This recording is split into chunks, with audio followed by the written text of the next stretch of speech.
আমরা গত 3 দিন ধরেই বন্যাতে যারা পানিবন্দী আছেন তাদের পাশে দাঁড়ানোর চেষ্টা করছি। আপনারা ইতিমধ্যে জেনেছেন যে আমাদের তো এই বন্যার প্রভাবটা কিন্তু শুরু হয়েছে পরশুরাম, তারপরে হচ্ছে গিয়ে আমাদের ফুলগাজী এবং আজকে হলো ছাগলনাইয়াতে। গ্রাজুয়ালি পানিটা কিন্তু নেমে আসছে। তো আমরা পরশুরামেও 2টা জায়গায় আমাদের রান্না করা খাওয়া আমরা বিতরণ করেছি যারা পানিবন্দীতে ছিলেন। আমরা গতকালকে ফুলগাজীতে বিভিন্ন আশ্রয়কেন্দ্রে রান্না করা খাওয়া দিয়েছি এবং পরশুরামে কিছু শুকনো খাবার দিয়েছি যেখানে কিছু মাদ্রাসা ছাত্র আছে।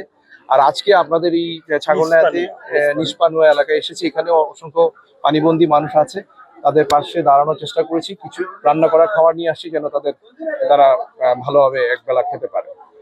তো বিজিবি আমার সার্বক্ষণিক ভাবেই সীমান্তে এবং জনপদে সবসময় আছে এবং ইনশাল্লাহ আমরা সবসময় থাকবো। আমাদের মহাপরিচালক আমাদেরকে সবসময় সেভাবে নির্দেশনা দিয়েছেন যেন যে কোনো পরিস্থিতিতে আমাদের যতটুকু সামর্থ্য আছে আমরা যেন সাধারণ মানুষের পাশে দাঁড়াতে পারি।